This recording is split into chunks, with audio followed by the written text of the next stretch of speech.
Alright, do your thing. Send your stuff out. I'm gonna send my stuff out.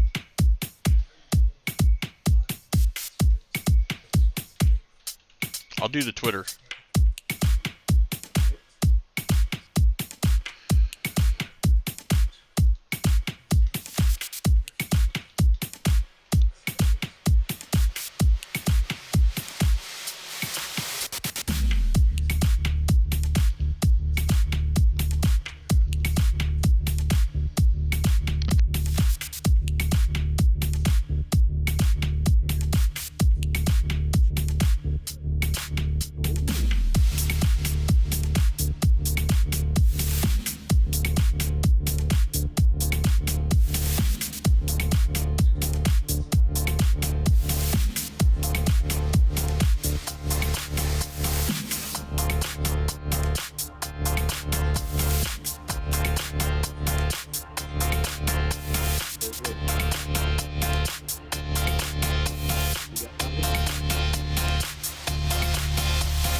Check, Tim. You got me?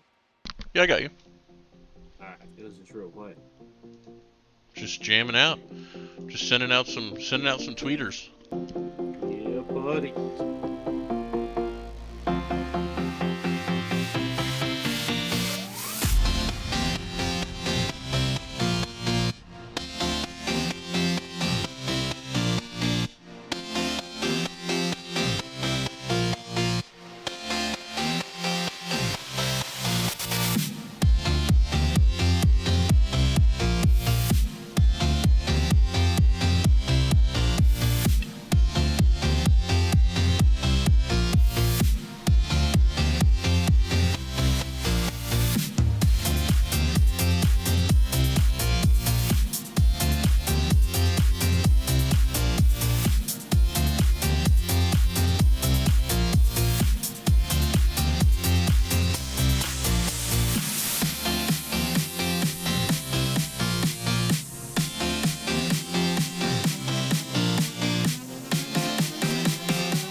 Come on, there we go. I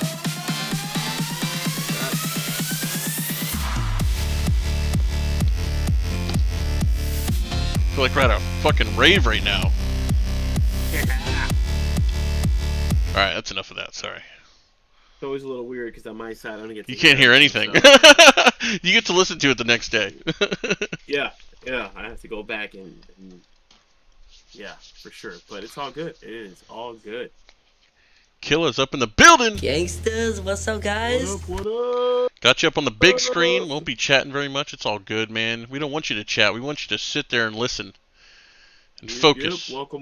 Welcome. Sideline Sports Talk. Here we go. All right, welcome to the podcast, guys. This is where you get to come in and you get to listen to what you like. You get to listen to what you enjoy. If you're watching, you get to look at what you like to see. Okay, check us out. Okay, if you're not subbed to us already on the YouTube, hit the sub button. Click the bell for the notifications. Follow us on the Twitter at Talk Sideline. Follow us on the Instagram. Follow us on all the stuff. If there's a social media platform out there, we're on it. All you got to do is go find it and hit follow, subscribe, donate, whatever you want to do. Whatever you want to do, do it, okay? Do the things you like to do when you like to do them. That's my motto. Put that on a shirt. I like it. Slap it on a shirt. You're listening to Hater B, Ricky D here, Sideline Sport Talk. Thank you all for coming out here with us tonight.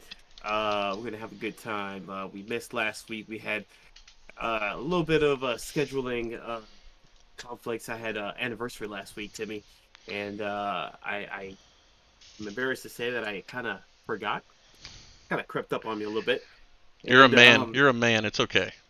Hey, so I last minute I hit you up and I said, Timmy, I got to do dinner with the wife, man. It's the anniversary, and we have like a kind of a cool thing, I guess. We have 2 anniversaries, right? Because wife and I we've been married now for 17 years, and we got married on the 4th of June, right? June 4th, and on the first go. And then about 4 years ago, we decided that, at that time it was just like, hey, let's sign. You sign, I sign. We all good. Let's just move on. But, wife been asking me for some time to do the church thing, and she wanted to, make sure we did that, and it was important to me. I mean, so you had like a shotgun courthouse wedding the first time? Yeah, I mean, it Okay. was at the courthouse. We just did it at my parents' house, much younger days. That was So before the pool was in the yard. um, probably, yeah, maybe, Mm. yeah, before the pool, and so we just a little thing. Had some people over. My mom cooked us up some meal for everybody that came over, and we just had somebody come on over and did a little, very intimate, small ceremony. So Interesting. Because I have yeah, two but wedding dates too. Well, yeah, but well, technically I have three, but two with this wife. Because we got married in Mexico, so we actually had to be legally married in the states first before oh we could yeah, actually do our wedding in Mexico. So we actually recognize our Mexican wedding date as our wedding okay, date, which is April okay. 13th. So All right. Well, for yeah. us, we ended up about 4 years ago, uh, going through the church because it was important to the both of us, and as a family, we wanted to do that. So we planned it up, and unfortunately, we had to be a day off. We wanted to do it on June 4th as well, so that we can just keep one. But they already had something at our church, so we had to do it the day before, which ended up being the third, and Mm. It um, doesn't ring the same. It so doesn't have the same zest to it. but hey, for my lady, she's blessed that now she has 2 days that we get to celebrate. And this year, unfortunately, we were both a little under the weather, and we went out for dinner, and I mean, it's been 17 years and 3 kids later, so dinner alone is good enough, right? So So essentially, what we're talking about is your wife would be like Aaron Rodgers, and you would be the GM, but in the complete opposite situation to where you don't want to do what she wants, and she's essentially yeah, going to leave you. yeah, yeah, yeah. I mean, hey, good way to And look wrap how it happy, around. look how happy you I are. like like the segment there. Yeah.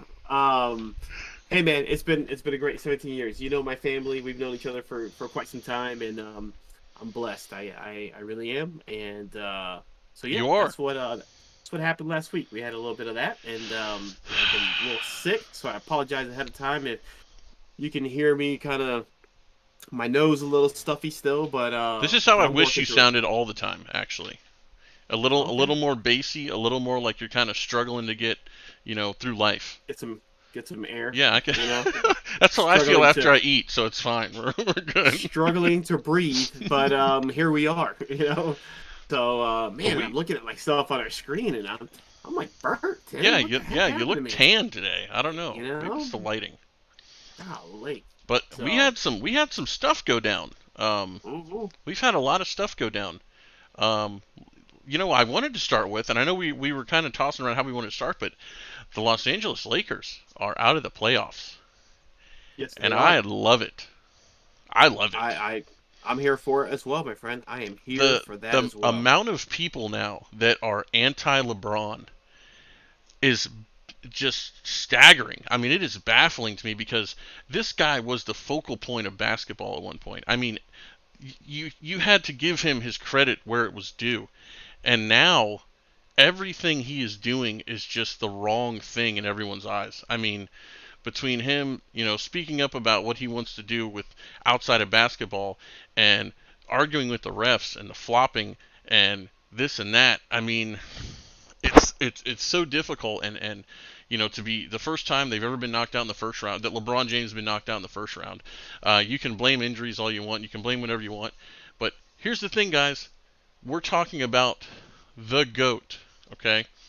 This generation's GOAT is what we're talking about. And how everyone says LeBron is better than Jordan. LeBron's the best of all time. Let me tell you something. I finally started seeing some stuff and people started researching the way I wanted them to. The amount of all-stars that LeBron has had as Mm-hmm. teammates compared to Michael Jordan says a lot. And Yeah. I will take this with me, and I know you and I both agree on this that Michael Jordan is the greatest of all time, regardless of what you want to say. I Yeah. couldn't be happier that the Lakers are out of the playoffs. Yeah. I agree with you 110%. And I'll ask you this: do you think that there's maybe a little bit of LeBron fatigue? That's my first question. Do you think that there's a little bit of LeBron fatigue, and maybe some people are kind of like, it's refreshing to not to have to deal with LeBron and his antics? I mean, there is a lot of fans out there, and I think you and I are probably more in the minority of, you know, on hating on LeBron. I think that a lot of people have really enjoy his game and whatnot. I've told you this in the past. I'm not a LeBron James fan on the court. I am a big LeBron James fan off the court and things that he does. And the fact that as um, a big a star as he is, he tends to keep himself out of the spotlight as far as anything controversy. I mean, there's always, the media's always going to bring up some crap, but it's typically smaller stuff. It's nothing that, he's not beating his wife. He's not Right, cheating right. kids. He's not, I mean, all that kind of crazy stuff he has stayed away from. So kudos to him for that. And, and the things that he's done, like I've said in the past with the school and the organizations that he puts himself with, big ups to him for that. But do you think there's maybe a little bit of LeBron fatigue as it stands with, with folks around the league or fans saying, hey, you know what? It's kind of refreshing to not see LeBron now and see other teams. Well, this is I think it's a very similar situation to the Patriots when Tom Brady was there. Is you reach a pinnacle, you reach the top where you are the best and you're expected to win, and then you start building a team up around you that just it looks like this juggernaut that cannot be beat, and then you lose.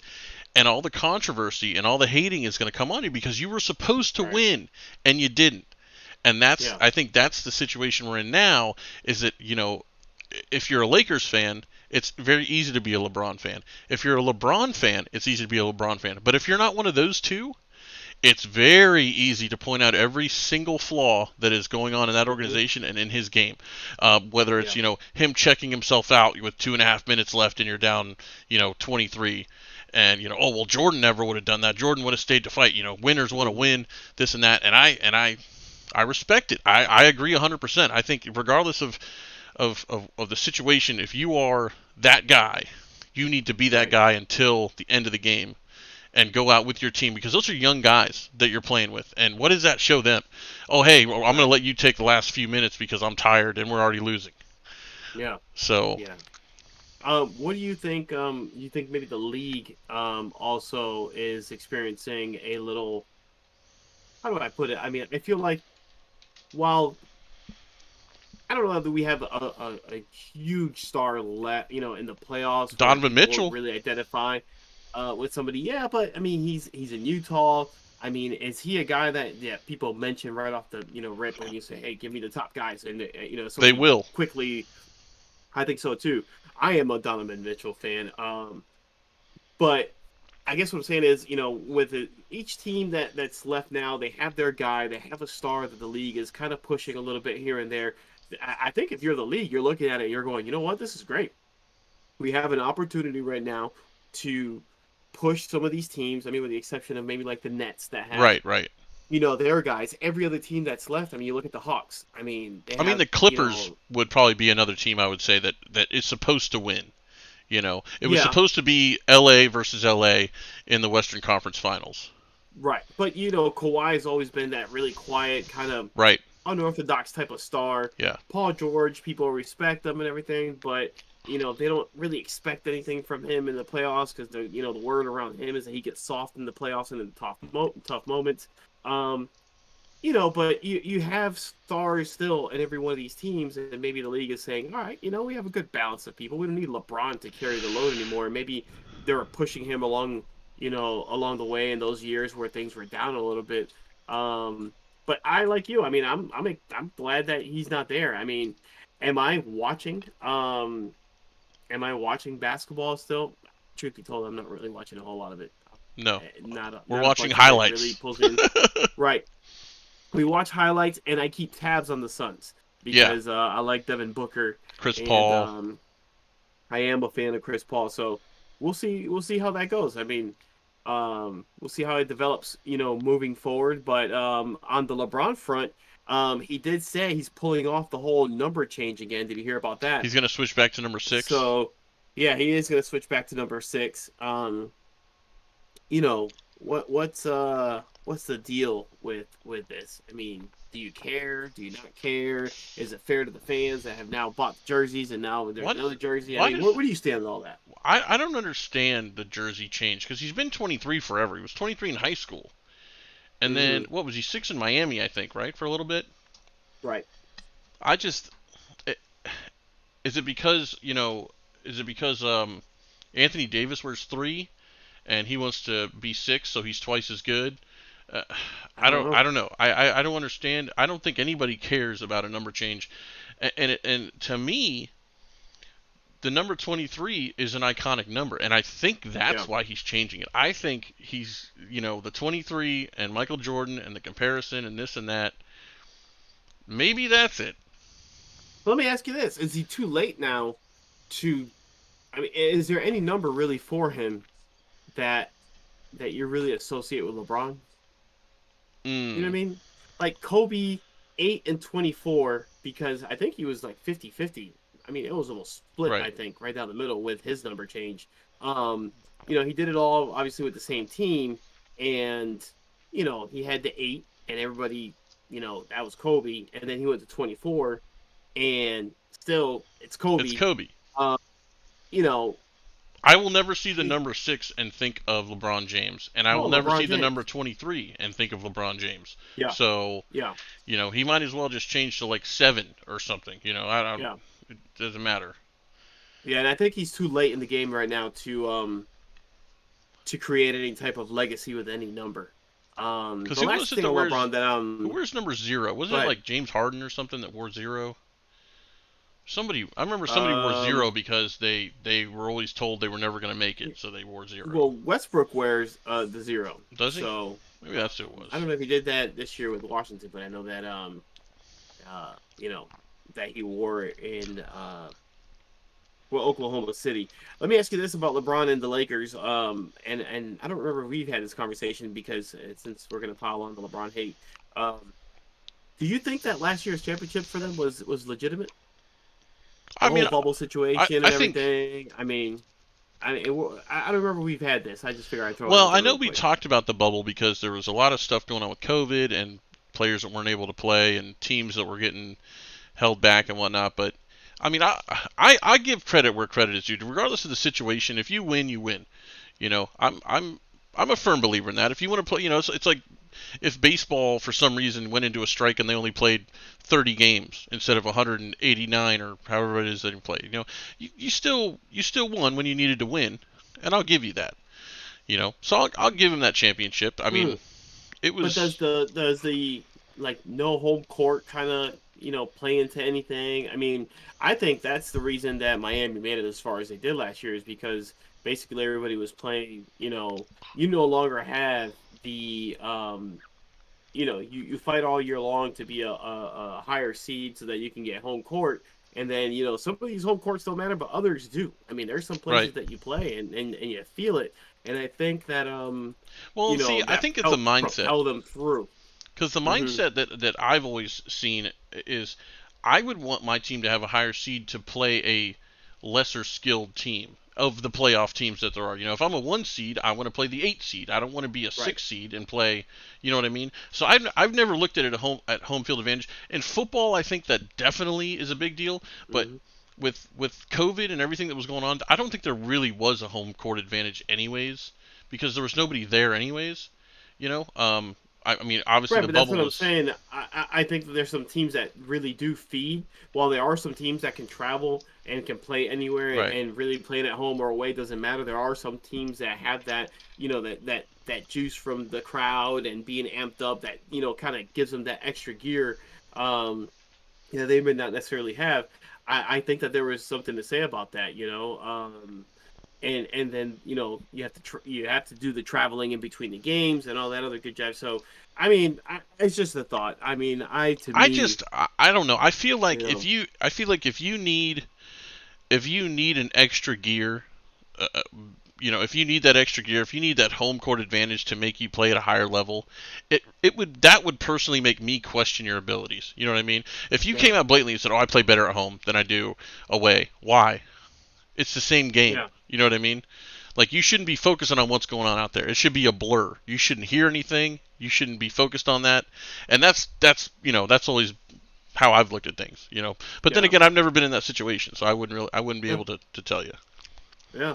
Hey, so but all right, no LeBron. I can dig it. I can dig it. The other thing that happened over the weekend, if we can recap the weekend that happened, thoughts on Mayweather Paul, and kind of how that went down and that whole thing. What was your what's your thoughts on that whole circus? So Mayweather made 100 million. Logan Paul made 25 million. Uh, there was no winner because it was an exhibition fight. There were points where it looked like, when you were playing the old school boxing video games and you didn't know how to press the buttons, the combos. That's how Logan Paul looked when he was boxing. Like he kept hitting the A and B buttons, hoping that something was going to connect. That's it was embarrassing at a couple points. And he got a couple shots in, and I think, Mayweather got his shots in. Mayweather I think landed like 43% of his punches. Yeah. To on like a third of the punches or something like that. Yeah, and Logan Paul I think landed like, I don't know, it was like 8% or something. I mean, it wasn't. Yeah. So it went as everybody expected, and I think anybody that paid for this fight paid for it knowing what they were going to get, I hope. Yeah. And that they wanted to be able to just say that they saw it, not that, it was the greatest fight I ever saw, Yeah. Well, I think it's one of those deals where I personally did not pay for it. I went back and saw highlights and read up on it and tried to learn the most I could about it, but I did not pay for it. But I think just people are looking for that entertainment value, and to say, if by some way, somehow, Paul would have, landed some crazy shot and put him to sleep, put Mayweather to sleep. I think people wanted to have the ability to say, well, I saw it live, and I would have kicked myself in the ass and said, damn it, I should have paid for it and watched it. But it's classic Mayweather, with all the smack talking and everything. And then in addition to that, he picks the lesser of the Paul brothers to fight. Yeah. Right in line with what he's done his whole career, So, if he hears this some way, somehow, and he wants to question me on it, I will gladly let him know, hey, man, you always fought people either when they were over the hump or when they were way too early in their career and they didn't know what the hell they were doing. And in this case, he selected the Paul brother that had one professional fight, and he lost it. Prior to that one. Well, and I did see, who was it? Was it Terrell Owens Ocho or Chad? Cinco. Got knocked out. He got knocked out. Well, too. He got knocked down. He was able to get up and made it through the rest of the fight. So, I mean, we've hit on this in the past, right? Yeah. This kind of entertainment thing. I feel like it's something that we're going to continue to see, and I think there's, an entertainment value to it. I think guys, as time goes on, I think you'll see guys take it a little bit more serious to get in there and not look, completely foolish. I think you have the other Paul brother. It sounds like he signed a deal now to fight. What's his name? The MMA fighter. Oh yeah. Is it Woodley or? Yeah, Tyron Woodley. Tyron Woodley. Yeah. So hopefully he comes into the ring and looking a little bit better than his former MMA counterpart that got knocked out. So. I mean, I think we're just going to continue to see stuff like this. It's something we need to start getting accustomed to. I think it's kind of cool to a certain extent because you get to see people who typically don't do the boxing. You know what I mean? Like, haven't we sat around at some point and said, it'd be cool to see this person fight this person? Yeah. I mean, that's what it's turning into. And I think that's what we're finding that, if they put enough pressure on people now, we could potentially see two guys, from different worlds getting into the ring and just, hey, let's hash out our beef here and see what happens. So, I mean, maybe it'll turn into something. We'll see. But it definitely was a circus. $100 million. Jesus. Another thing we had over the weekend was in the PGA Memorial Tournament. Did you hear about Jon Rahm?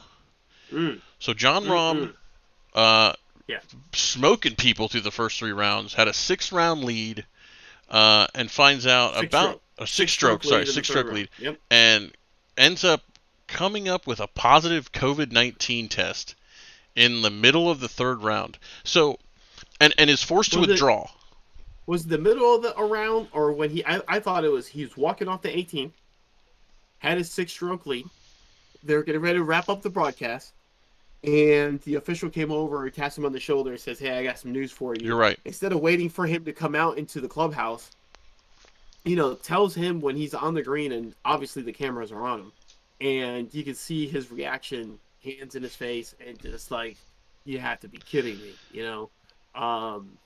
So what I don't Yeah. get though is why did he play 3 rounds before this test came in? Like, was that normal for everyone? Because now if Yeah. he is exposing anyone, he's already exposed them to this Yeah. for 3 He exposed days.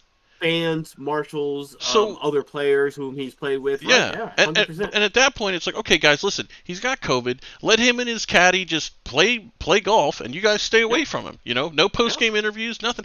Like, there was no reason he needed to quit. And I mean, obviously he hasn't been vaccinated. That came out. But at some point, that's going to have to be a non-issue, whether you're vaccinated or not. And Yeah. because, I mean, potentially you just took $1.7 million away from this guy because he was in the Yeah. zone. I mean, Yeah. and I don't know, man. I would have had a big issue with this. I would have raised some issues, and I'm sure there's probably some kind of waiver or something that they all signed, Yeah. and that's why he was upset because, he knew what he signed up for. He knew the risk. Right. But at the end of the day, man, like, that's tough, dude. I couldn't imagine staring at. I mean, that's like buying a scratch off as a winner, and they're like, sorry, we can't sell it to you. Yeah. Due to this little side note. Yeah. Yeah. Yeah, it's unfortunate, and from what I've seen from interviews with John Rahm and stuff like that, he seems like a real cool dude. He took it in stride. He released his statement, basically saying, I understand. I'm feeling fine. I appreciate everybody's concern. It sucks that this happened, but I'm doing everything that I can to get back on the course as quick as possible, blah, blah, blah. And, he took it like a champ. Yeah, yeah. Took it on the chin, essentially. Yeah, credit to him for that. But would anybody be upset with him if he came out there and was like, Jesus, could we have done this any different? Right. As I'm lapping the field here. Well, why aren't the test results back before they start is my question. Is at that point, why are you letting him play for 3 days before the test comes back? I mean, if you go, if you want to travel to the Bahamas right now, you have to get a test, 10 days before you even leave that's negative, and then fill out a form saying, hey, here's my paperwork showing I'm good. But, to play in a PGA tournament, we're going to test you right before you tee off on Thursday. And we'll let you know Saturday when you're in the lead whether or not you can keep playing. It just does that doesn't make sense to me. Yeah, and you're the PGA, you know what I mean, and you have some pull. I mean, as much as people don't like to say it, you're a professional league that has pull, that has its own superstars. Where I'm sure you have a way to do rapid testing where you can get results right away. There's really no reason at all for him, like you said, to be playing into the third round, to finish a full third round. And to finally get, hey, a tap on the shoulder, hey, FYI, that those tests that we ran, 2 of them came back positive. It shouldn't be that way. I mean, the moment he got out on the course on Thursday to start the tournament, it's because he's free and clear and can do all 4 days. Yep. You know what I mean? There should be no question about anybody at any point. I mean, I know that things come up, and I guess it could take like 3 days. So theoretically, you could start on Thursday and be fine, and then have something pop up on a Sunday or whatever. But what I'm saying is, you should have better protocol in place to take care of a situation like that, where a guy's not, getting eliminated, right? From a tournament. Like some of the guys were saying on the broadcast. Hey, let him play by himself. Get him out there. I think you mentioned that earlier too. Yeah. Let him go out there by himself. You know what I mean? Set it up. Hey, no fans. You can't be around, Rahm. You can't be around this. You can't be around that. Send him out there by himself. But PGA, you have to figure it out. You have to figure it out. You can't be so far into the COVID, life. Right. As we all are right now, and not have a good solid plan. I mean, you just look foolish, in my opinion. So, to segue that, let's talk the big news. Aaron Rodgers just got traded. Just kidding. He's still there. He's not going anywhere. But somebody did get traded. Julio Jones got traded to Tennessee for a second round and I believe a fifth round. Yeah, all that talk about it had to be a first round, and yeah, no. I Makes me mean, sick to my stomach because I think the Patriots could have given them that, and it's just dude, so. any team in the What is league it? would have given that up. Mm, yep, yep. Do you think that maybe I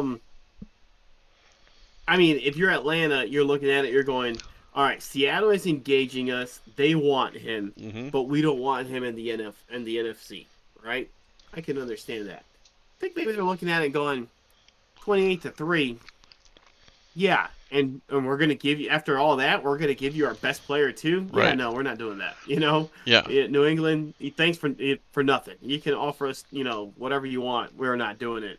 Do you think maybe their ego got in the way there, or do you think Well, that really they just believe that the Titans had the best package for them? I think, and what I want to believe is that Julio had some say into where he was going. Mhm. I really hope that was a situation, Yeah, because he brought so much to that team. I mean, so many just great seasons in Atlanta, and hopefully more to come in Tennessee. But I really think, because I was thinking too, I was like, he's going to end up in Houston. He's going to end up somewhere that needs him and that can afford him and is going to give up a lot to get him. And then to see this, and you got to scratch your head and go, this sounds like an inside job. Like they had to yeah. Tennessee must have agreed to like refill their soda machines for the next 25 years too on the backside, Hey, because Moneyball, baby. yeah, because this is a little questionable. But we're talking A.J. Brown, Julio Jones, Derrick Henry, with with Tannehill, right? Yeah. Tannehill. Yep. I mean, this is an all-star team, and the real big question was A.J. Brown wears 11. What was going to happen with that? Apparently, Yeah. he offered Julio Jones number 11, and Julio said no, and is going to Yeah. wear the number 2 now. So Yeah. he's not out anything. A.J. Brown's not out anything. But this is scary. I know you and I were kind of talking about, like, is this the best 1-2 wide receiver combo in the league now? Because you have 2 wide receiver ones now on your team. And I just put this on the chat here for everybody out there to ponder on. But not only best 1-2, which I think, I mean, make an argument for somebody else. I don't know, man. Yeah. I mean, if Julio stays healthy and he plays to Julio's standard, whew, that's gonna be tough. Are they now do the Titans now have the best skill position group? QB, wide receiver, running back, tight end. The weakest link there, obviously, is tight end. Tight end, yeah. Jonnu Smith And he went to New England. yeah. But if they had Jonnu Smith in there, can you imagine that? I mean, Yeah. shoot. But I mean, is there another team in the league that you can think of that collectively, right? I'm not saying that Tannehill is the best quarterback in the league. I'm not saying that anybody in particular is the best of. I mean, you can arguably say that Derrick Henry is the best running back in the league, but I'm not saying that AJ Brown is the number one guy in the league. I'm not saying that Julio is, but collectively as a unit, is this the best skill position group in the league? Well, and I think you've got to look at and you've got to look at the running backs. To come to a conclusion, you have to take your running back into considerations. Who are your top Right. running backs in the league? Obviously, you've got Derrick Henry, who right now is on the top of the ladder. You got Christian McCaffrey. Who are his receivers? I don't even know. Yeah. You've got Aaron Jones, who's only got one wide receiver, and we don't even know if Aaron Rodgers is a quarterback. Right. The only other running back of that you could name would probably be I mean, Zeke. and Saquon, if he comes back healthy, If he comes back healthy. Saquon, right? And I won't even put them in the equation with Daniel Jones at quarterback. Right. So I mean, the only other team that leaves you with is Dallas, with Yeah. I would agree with that. the CeeDee Lamb and what's his name, Amari Cooper. Amari Cooper. They've got Michael Gallup. But again, they've got Dak coming back from injury. So I mean, honestly, and tight end, I'd say they're probably the same at tight end. Yeah, I guess I would say that. I mean, all things, because if everybody's healthy, right? Let's just even take health out of the question. If everybody's playing up to their potential and it's healthy, I mean, what's the team out there that has the best, skill position group? And I agree with you. I think Dallas is probably the team that's going to be closest to them. On the same boat with with no tight end. Mm-hmm. I guess you can. I mean, I guess you could probably even, the more I think about it, lean a little bit more towards Dallas. I mean, in the sense that, You put Derrick Henry and Ezekiel Elliott up against each other, I'll take Derrick Henry. Right. Quarterback to quarterback, that's tough. That's tough. That's tough. And I think that's where the wide receivers will kind of be the answer. Yeah. Because I think Man, A.J. but- Brown is better than CeeDee Lamb. And then, it's kind of Amari Cooper, Julio Jones heads up. I don't know, man. I'm gonna have to go back to Titans. I'm gonna have to go Right. back to Titans. I mean, if those two guys are playing at the level that they can play, I mean, they're gonna make Derrick Henry look. I mean, they're gonna make Tannehill look like he's, the second coming of whomever you Yeah. want to insert name here. Because I always say this, and we talk about Randy Moss and Dante Culpepper, and just close your eyes and chuck the ball up in the air. It's almost going to be that way for Ryan Tannehill. Oh crap! The rush is coming. Just chuck it. Yeah. Somebody's going to catch You it, know? though. Somebody's going to catch it. I mean, and the thing is if you look around the league, I mean, there are a lot of teams, when you look at that wide receiver, running back, tight end, quarterback combo, they're all missing one piece at least. You look at KC, Yeah. they've got the quarterback, they've got the wide receiver, they've got the tight end, but they don't have the running back. Yeah. You look at Cleveland, they're just a couple pieces off. You look at the Raiders, they're a little Buffalo. right. Look at Buffalo. No. So I think there's still not that one team that has everything you need to where you could honestly say these guys have it all. I think if Jonnu Smith had stayed in Tennessee, I think they would have that.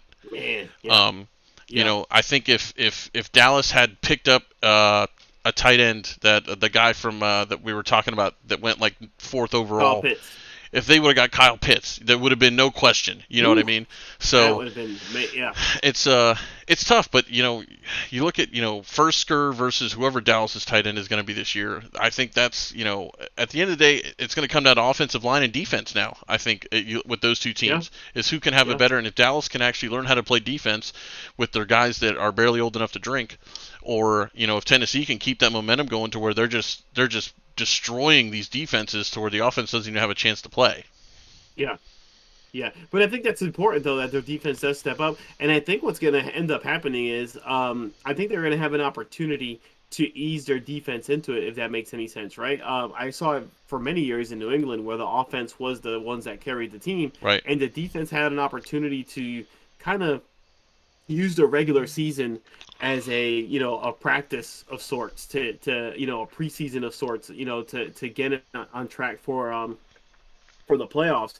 And then there's always going to be a game. Doesn't matter how good your offense is, where you're going to need your defense to step up, whether that be for a whole game, a half, or even a quarter. And they need to have that talent and that ability to do it. And with this type of offense, where you have such a potent running game and you have such a good combo there at wide receiver, it's going to happen at some point. They're going to need something. Damn, I'm getting alerts, man. My Bruins are getting waxed. It's because they know you're not crap, watching man. it right now. That's why. Holy crap, man. Hopefully they can make a charge. Yeah, the other game they were down 5-2 and they made it 5-4. So it's 4-1. It's still the second period. Hopefully they have a little bit left in them, some fight, and can get back.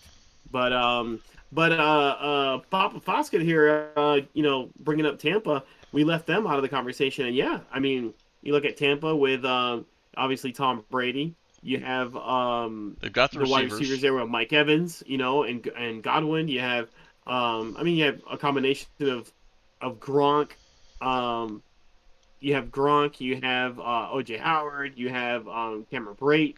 Antonio Brown. Decent. Scotty Miller, the GOAT. Yeah, I mean, so you have wide receivers, you have a quarterback, you have a tight end, but just to your point, yeah, what's his name? Ronald Jones, Leonard Fournette. Those guys are coming back, but that's the weak link there. Yeah. You know what I mean? That's where the inconsistency happens. You might get a game where they blow up, and you're like, man, if they play like this all year. But yeah, you're gonna. And say I that think a lot those because guys, they don't. those guys are good because of Tom Brady and because of the passing threat. It allows it to open up so much. And I think you do see that with Derrick Henry and Zeke more. But I think with those two, they would be just as successful. Maybe not as much, but just as successful on another team that wasn't as good. Just because I think they're more talented running backs. I think they're built better. They're built a little bit bigger. Leonard Fournette's kind of on a downward, he's on his downward slope of his career, I think. Yeah. Ronald Jones is kind of just never. Nobody cared about him until last year. We'll put it that way. Right. Right. Yeah. It just I think it's going to be fascinating. How one guy can potentially shift the balance, right? In a sport where there's so many guys on the field and so many players on a team, and but one guy can make such a difference because I don't know, maybe if they get creative, you do have Vrabel there as the head coach. He comes from obviously a lot of his time was in New England, and New England found very creative ways of using guys. So maybe they take it to AJ Brown and slide him into the slot, similar to like a tight end, and try to kind of, do some stuff. I don't know, but I'm sure they'll get creative and figure out a way to make it all work. Tampa's defense is just so stacked. I mean, they've got Shaq Barrett, they've got Levante David, they've got Jason Pierre-Paul, they've got Ndamukong Suh. I mean, Antoine Winfield. Like that defense is insane. Yeah, they were actually the opposite a little bit, right? Where they where they kind of rode the defense for the playoffs, and the offense came to life in the Super Bowl a little bit because they did put up points. I mean, it was legitimate points. It wasn't like the game was whatever it was. Well, that was where they had to put up points. Yeah, but it wasn't like they won 28-9 because they had 2 pick sixes and the offense put up 14 points. No, I mean the offense put up legitimate points. So they came to life when they needed to, but the defense was just lights out. I mean they had the best defense in the league going into the last month of the season, and to still hold Kansas City to 9 points, that's impressive. Holding any team to 9 points, but holding that team to 9 points. I don't think there's any reason that Tampa should not win the NFC again. There's no reason they shouldn't win the Super Bowl again, unless some kind of injuries or I mean, granted, if Brady goes up against an NFC East team in the playoffs, he's gonna lose because he doesn't win against NFC East teams. You know what I mean? I can say that with some confidence. I can say that with confidence, yeah. Unless they play the Cowboys and watch them wax them. Hey, I mean, it just kind of is what it is. I mean, it's going to be fun to watch. I think the NFL season is shaping up to be, again, a lot of fun and a lot of entertainment. So I think it'll be all good, man. I think it's gonna be all good. Holy cow! Dude, what do we have here? Dude, picture of the GOAT. Okay, drafted out of high school, straight into the pros. Man, the legend look at that. Out of Colonial High School. Look at that! What a stud! Look at the hair. Look at the hair. A stud is an understatement, man. That is. This fantastic guy. I mean, he had to have been pulling some tail back in the day. Ooh. Man, I wish I looked like that. The well-dressed Papa Foskett. I'm telling you, and the hair thing going. Smooth. I mean, it's like a dark-haired Leif Garrett. I mean, you got to get excited about that. Woo! What happened to you, Timmy? What you I don't know. I'm telling you, man. I think I'm adopted. It's got to be. Man. Well, hey, listen. On the staying on the football front. Let's see here. End of second, so it's still 4-1. End of the second period. Holy Jesus! Come on, bro. We got our Where Are They Now still tonight too. We still got the. We do have the Where Are They Now, but I do want to circle back to the NFL just for a moment and do our weekly check-in on Deshaun Watson. There's a report coming out from an ex-teammate of his that apparently says that Watson wants to go to the Denver Broncos. That's where his team of choice. He wants to go there. He's like, I heard the masseuses over there are a lot more willing to do stuff for money. For some weird reason over there, it's a little bit more laid back. What an idiot. But yeah, apparently, just throwing that out there, he says that he would like to go over there. At this point, I think he just wants to get the heck out of Houston. But who's going to touch him if he's... I mean, this is not like you got popped for some weed. It's not probably the correct choice of words there. Who wants to touch him, Well, sorry. Who wants this guy on his... I mean, the publicity. I mean, you just... I don't know. And as much as I hate to say it, even if he's found not guilty, this is something that's going to mar him for the rest of his career. You know what I mean? Yeah. This is what people are going to remember him for. And Let me it ask sucks. you, I guess the question should be asked then. Have we seen the last of Deshaun Watson in the NFL?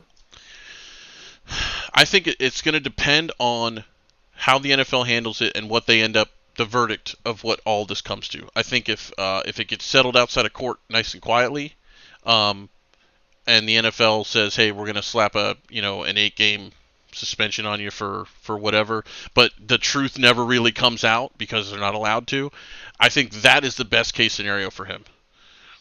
I think if it comes out to where, hey, so-and-so did this. Yeah, that's the best case scenario for him to settle this outside of court and, and whatever. I think, I mean, the more you think about it, the more it seems difficult to see him back in uniform, because even if he gets suspended and he plays that out and you're a team in the NFL, why would you want to bring him onto your team? Right, exactly. You're going to have some negative feedback from your fans. If it goes quietly outside of court, people are going to say, well, he's just covering up what happened. And then obviously if it comes out and the truth comes out, and the truth in this instance is not favorable to him, right? The best case scenario for him is to go to court and to say, hey, listen, this is what it is. And the court says, no, none of this is true. Well, the burden that they're saying. The burden of proof is on the accuser. He is not guilty of anything. Right. And the burden of proof is on the accuser always in this situation. But what I'm saying is, if he goes to court and it comes out that, no, he's not guilty of anything. Like these, for whatever reason, people were trying to, get money from him, extort him for money, whatever the case may be. He's not guilty of anything. Then maybe you see a team go out there and say, hey, there's still, the court of public opinion. There's still going to be the group of people out there that say, I don't care what the court says, to me, he's guilty or whatever. But for the most part, I think at that point, you may see a team. You respect it. Go out there and say, hey, you know what? We'll take this guy. I mean, he's talented and he can help us. But if it does come out in court that, he's guilty of something, and even if he doesn't go to jail for it, and the league says we're going to suspend you for a year. The year is up. I just don't see anybody touching him. Right. And no, I agree. And I think that the question, there's no question that something happened. The stuff that happened did happen. It's them proving that it was non-consensual. Because he's basically saying it was consensual. They're saying it wasn't. It's their job to prove that it wasn't. And, and that's where, again, the burden of proof is on the accuser. And it's a very slippery slope. It doesn't take a whole lot to disprove someone saying, oh, no, he forced me to do this. Okay, well, these text messages say otherwise. As soon as someone sees that, a judge hears that, or a jury hears that, and it raises a shadow of a doubt, then you can't hold that person liable because, well, she did say this, so I can kind of understand it. So it only takes one, if it goes to a jury, it only takes one person to say, I don't think he did it, and he's off the hook. So, it's tough, and I think that's what makes this country great. I will say that regardless of what is done, it's not what you did, it's what you can prove.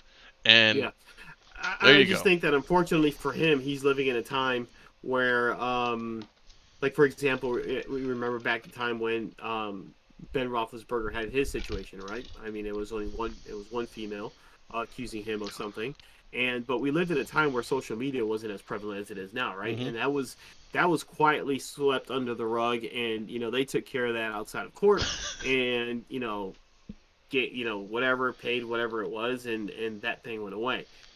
Do you think if that would have happened in today's day, where social media is what it is, and where we live in a world where we have all these movements and we have everything that we have going on today, and I really don't want to sound I don't know, being sensitive to anybody. I'm just kind of throwing things out here for conversation. Do you think that if Ben Roethlisberger's incident happened in this day and age, it would have gone as quiet as it did at that time? No, I don't think it would have. I think anytime anything like this happens, I mean, so you can look at Kobe. Kobe had the same situation where something went on with him. anytime something like this happens, with sexual misconduct especially, because there are so many different groups of people that will jump onto that wagon so quick just by hearing that, regardless of what happened. The facts aren't even in yet, and now there's already a story posted. Now they've already been talking about this for 2 or 3 months, and nobody even knows what really happened. The videos aren't out yet, this and that. It doesn't matter because the public opinion has already decided that you're guilty, and that's the problem with social media. That's the problem with a lot of stuff today with these high-profile cases, is that it's even hard sometimes to put a jury together because you can't find people that are impartial. Because everybody's already knows stuff going on. So, I think anytime something like this happens, and I think this is another evolution that players and high-profile people, actors, politicians, all this stuff. This is another variable that you have to be mindful of when you put yourself into a situation that could turn into something negative, regardless of whether it's consensual or not. Do you know this person well enough to trust them to not go back and say it wasn't? Or should I have sent that text message? Should I have recorded this? Blah blah blah. It sucks, but I mean, at the end of the day, it's like you have to live your entire life protecting yourself from other people. And surrounding yourself with people you trust that aren't going to let you do the wrong thing or say the wrong thing, Yeah. I believe that as time goes on, that there's a very good likelihood that we won't see him on a football field again, where he may end up being a starting quarterback for the XFL or something. You know what I mean? And nobody will care. You know what I mean? Right. And that because of the type of,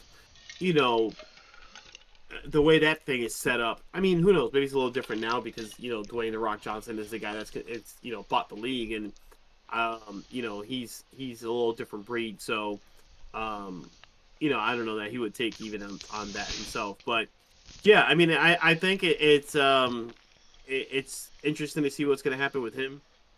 I think it's kind of interesting that we haven't heard from the league yet either in any capacity, right? Because Zeke had allegations brought against him, nothing really formal against him, and yet they suspended him pretty quick. Was it 6 games? That they suspended him. I mean, he was a repeat offender. It wasn't just sexual misconduct. It was we saw him in a weed shop. It was a lot of alleged incidences, stuff that he allegedly did, stuff that he was never found guilty of. But it was like, hey, we've seen enough stuff that you're bringing negativity to the league. We gotta. Yeah, but that was an accumulation of little things that became kind of one big thing, right? I mean, all that he did, it still doesn't add up to what Deshaun Watson is being, accused of. So I guess what I'm saying is I'm surprised that the league hasn't come out yet and said, listen, even because of the negative anything that you're bringing to us, and because there is some semblance of something being here. I mean, right off the rip, we're just telling you, you're gone for 6 games. And if it comes back that something else happened, or we get more information, you're gone for the rest of the year. Yeah, and I think, it's weird, and I agree, because, I mean, you're talking, it's not one person, it's not 2 people, it's 22 people. Right.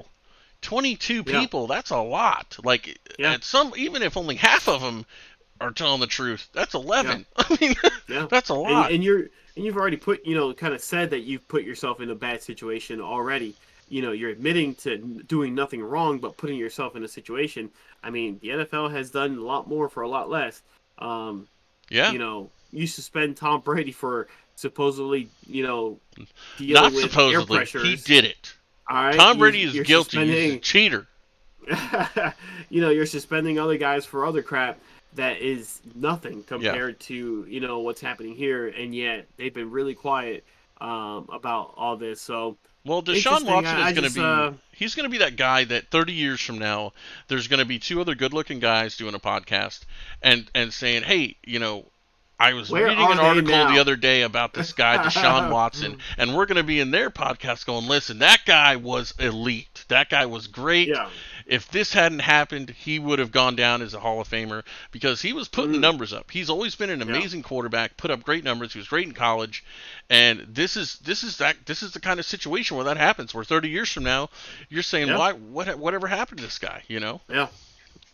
I think that leads right next to perfectly to our next segment, which 30 years from Da-na-na-da-na-na. now, those guys are going to be saying, "Where is he now, Deshaun Watson?" And Mhm. we're saying it to you guys right now. Where are they now? Presented by insert sponsor here.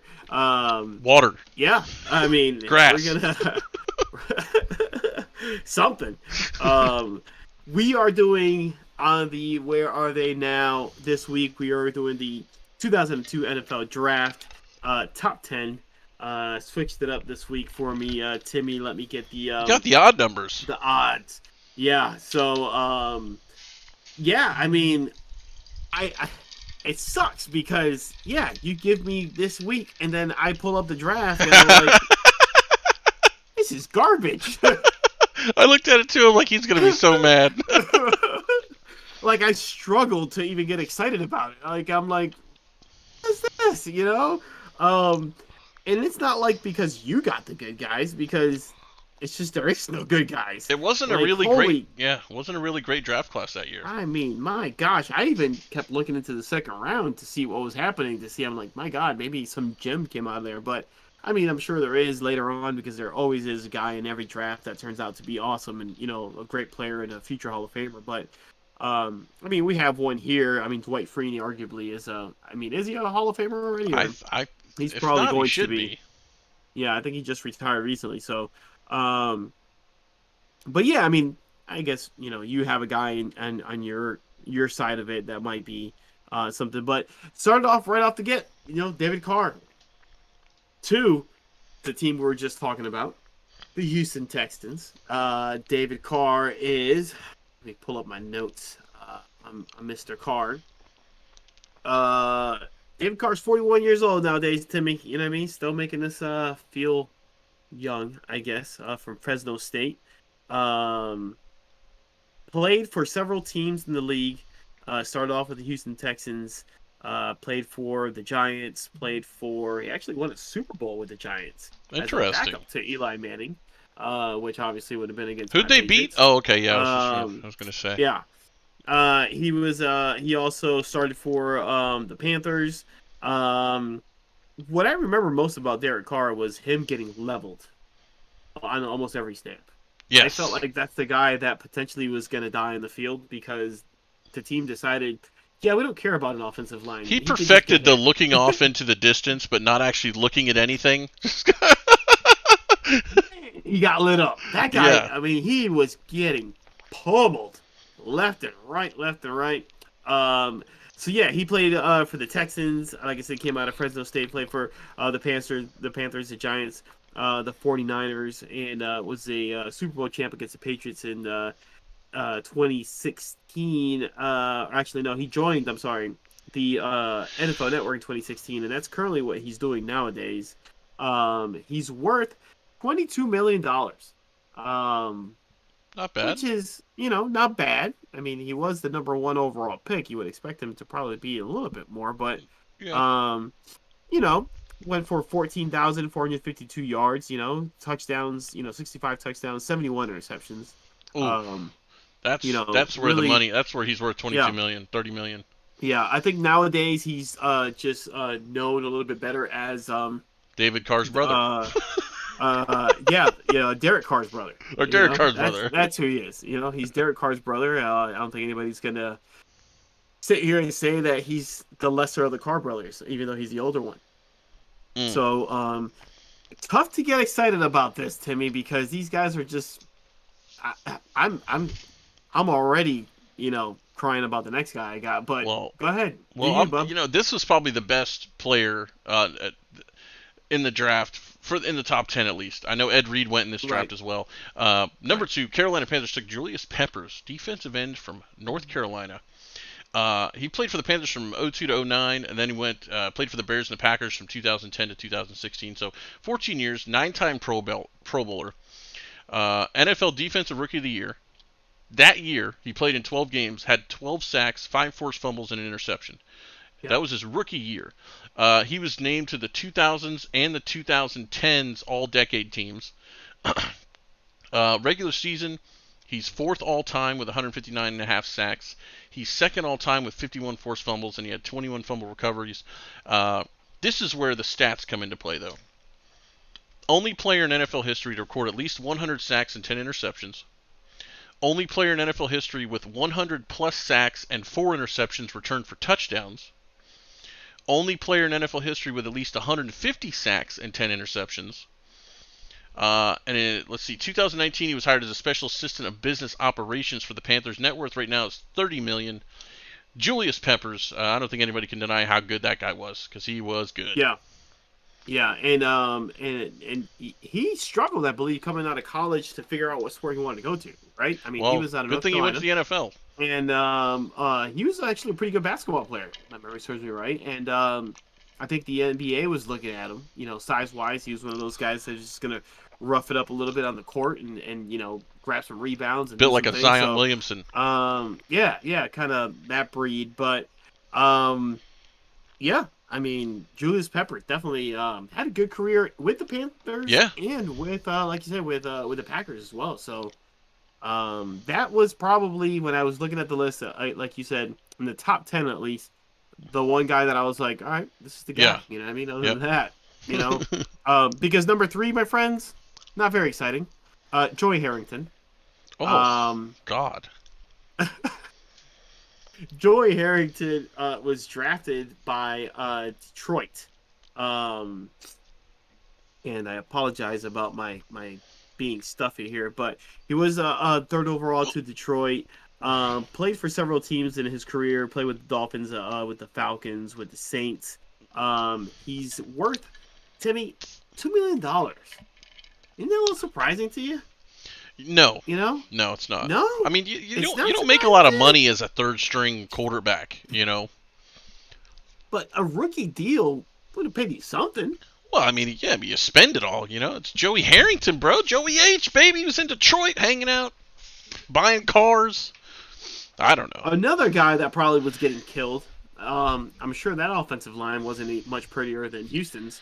But yeah, came out of Oregon, so he is a Duck. Probably had his best years there, I'm sure. Yeah. I mean, as far as where he is now, I was trying to find where the heck he is, but Joey Harrington is just somewhere out there. I noticed that on a lot of these guys in this top 10. Just based on the position they were, they're not high-profile guys, so it's very hard to find any kind of information on them. Yeah. He, I mean, the only thing that I found was that he has a foundation that he tries to run, and, He runs it like he played quarterback. Just kind of shitty. Yeah. It's just, I mean, that's kind of it. I mean, Unfortunately, this particular draft is just not exciting. Yeah, we got to do better. We owe our fans better than this. Okay, we owe them better than the number 4 pick here, with the Buffalo Bills taking offensive tackle from Texas, Mike Williams. This guy played for the Bills, the Jags, and Washington. He played for 4 seasons. Okay, number 4 overall pick. Played for 4 years. Was widely seen as a draft, but I mean, the guy lost his starting job to an undrafted free agent, Jason Peters. Had some blood clots near his heart, and basically never played again. I mean, no news. This guy just fell off the face of the earth. I can't even find his net worth. I mean, Mike Williams is a pretty common name. I mean, even in the NFL, it's a common name. I kept getting the wide receiver popping up, but that's it for the number 4. We'll move on. Number 5. Man, I mean, it's tough when we're at 4, right? And we're like, let's go. This is boring. Let's get to somebody that somebody knows. Yeah, I mean, number 4 was, Quentin Jammer. Number 5, I'm sorry. Quentin Jammer to the San Diego Superchargers. He played came out of Texas, actually, and played with the San Diego Chargers. I believe this young man provided some heartburn for Tom Brady, at times. I remember Quentin Jammer playing against the Patriots several times, and he was a little bit of a thorn here and there for us, but overall, again, nothing crazy. Great football name, write home about. Yeah, hell yeah, right? Great football name. Unfortunately, you weren't. Your name didn't match your play. Yeah. And that often happens. Yeah. But really, again, not a whole lot to write about. Went to the Chargers. Net worth kind of struggled there. Even though he is let me pull it up again because I thought I did have it up. Apologize. I keep all my notes on my phone and sometimes they disappear. Oh, see, I got a spreadsheet over here.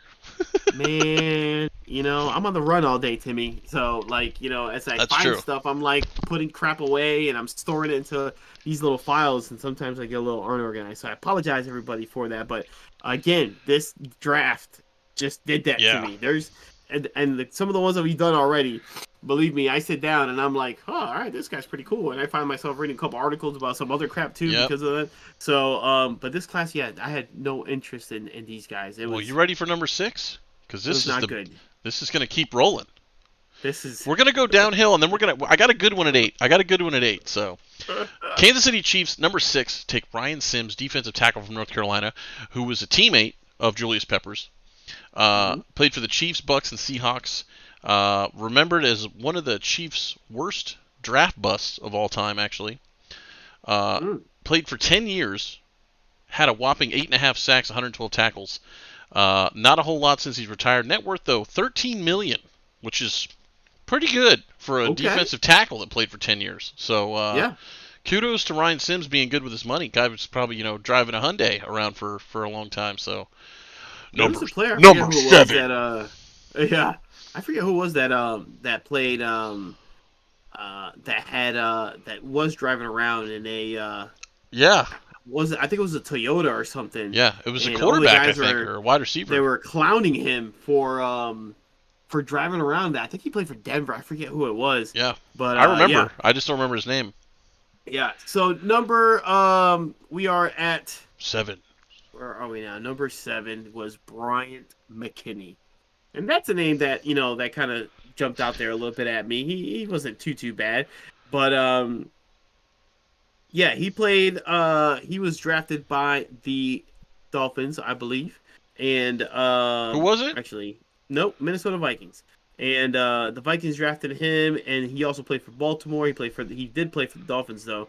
My man played for Bryant McKinnie. Bryant McKinnie, yeah.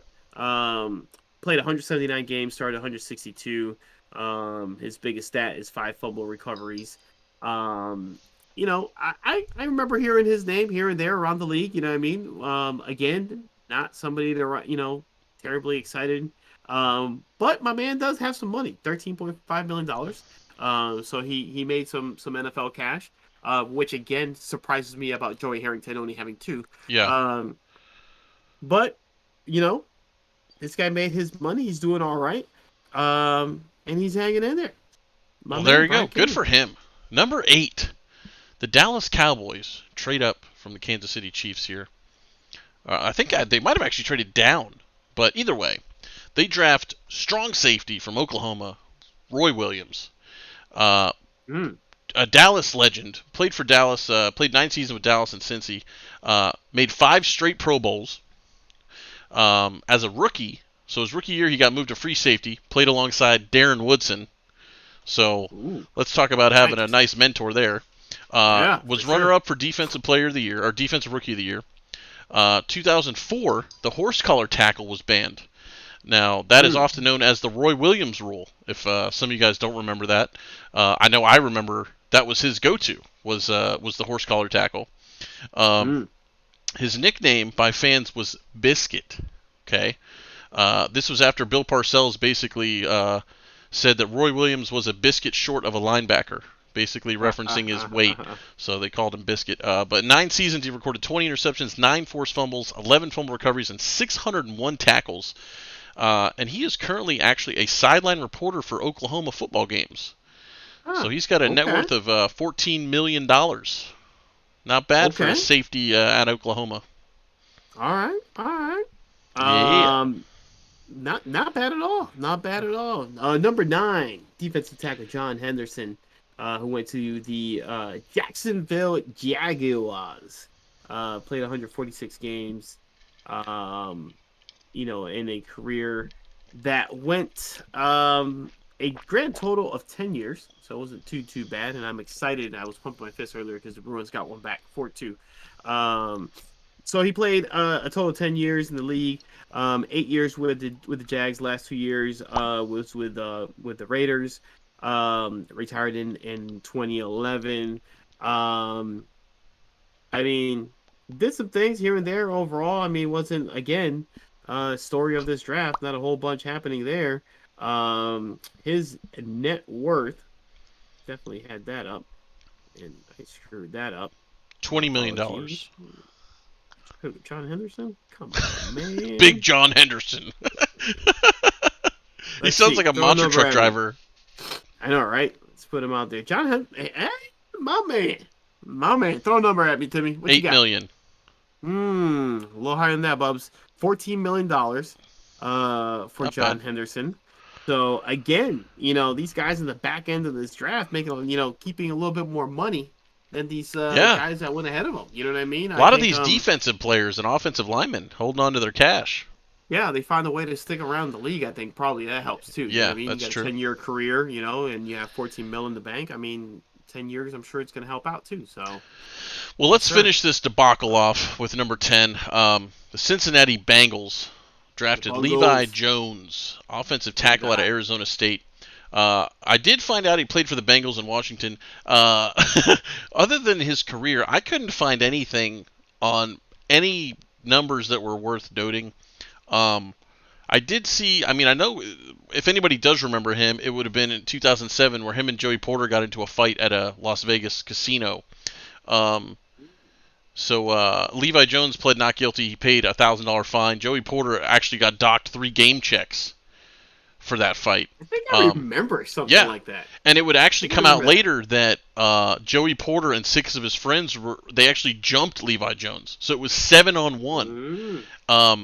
So I couldn't find a net worth on him. Couldn't find out what he's doing. I do know in 2006 he signed a 5-year, $40 million extension, which is, back in 2006, that was 15 years ago. A $40 million extension was big money.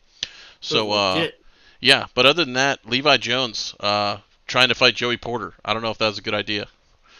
So Joey Porter and 6 others. Yeah, and 6 other guys. My God. But you know what? In that draft, we did have Dwight Freeney was in there. I think he was the very next pick. 11. Number 11, yep. Jeremy Shockey. So, yep, Jeremy was in that one. So you did have some names in there. Daniel Graham was picked up by the Patriots that year. Daniel Graham was a very serviceable Ed Reed.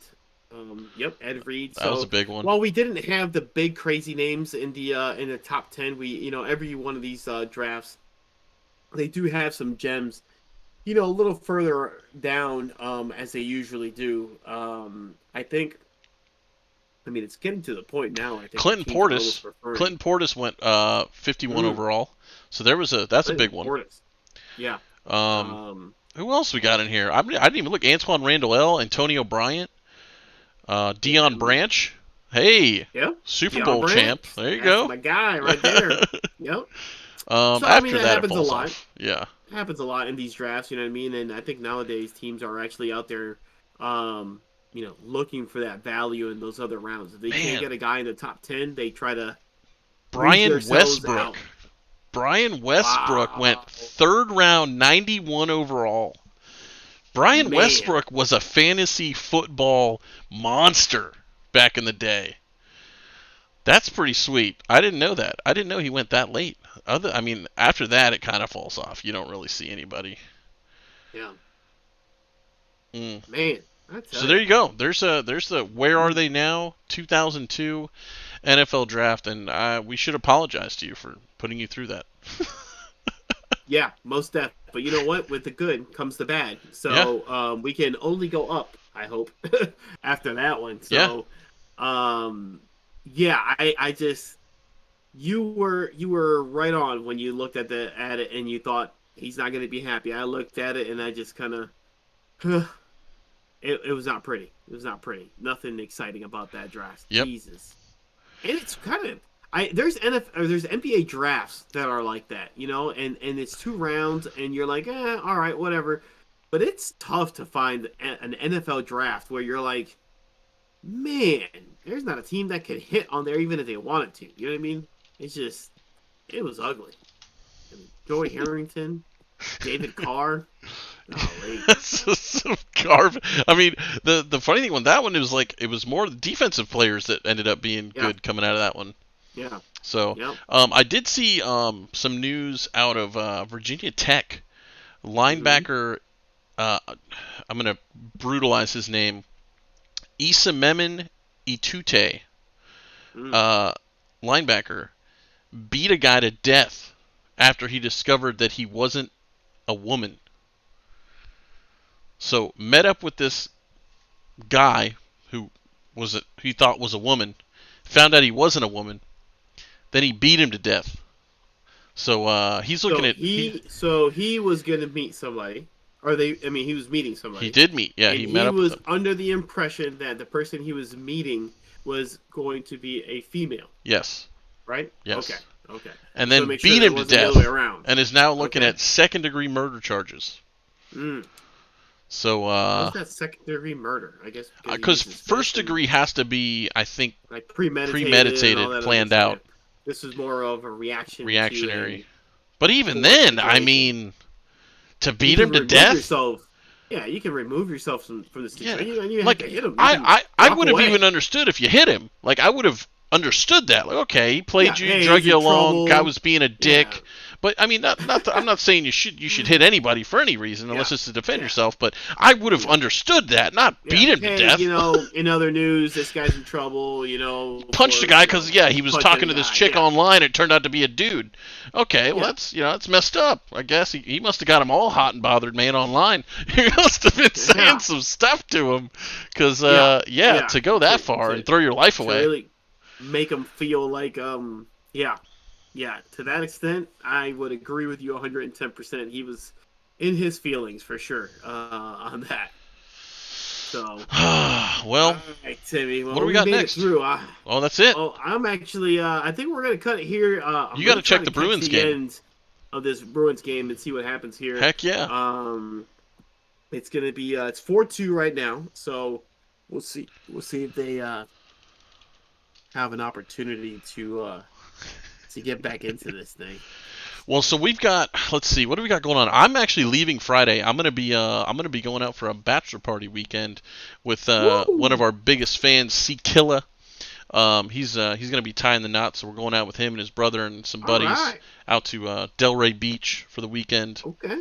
So Were we you got a little. supposed to disclose the location of where you were going? Well, we got an we need- Airbnb going. Nothing We crazy. I don't mean, need, we don't need C Killer's lady trying to roll up. no, on no, you no. guys, She knows. She knows where we're going. I would hope she You would know.